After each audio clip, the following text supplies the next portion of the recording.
Ay Rafael, niye yursan bu halkın evin divarını? Ne de yeter bakayım? Bu halkın evin divarını niye yursan ha?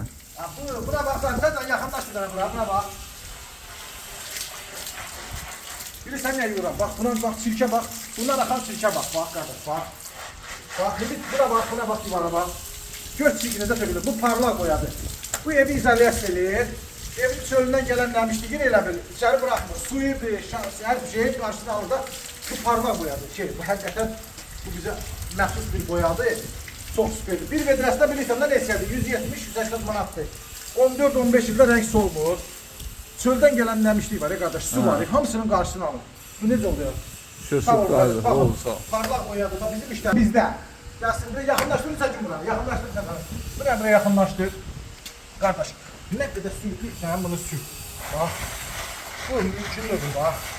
Nə qədər versən bakalım. Gör, burada bir dənə şey ola bilməz. Çünki bu parlak boya var. Parlak boya həqiqətən də nömrə 1'dir. O da hardadır? Bizdə. Sağ olun.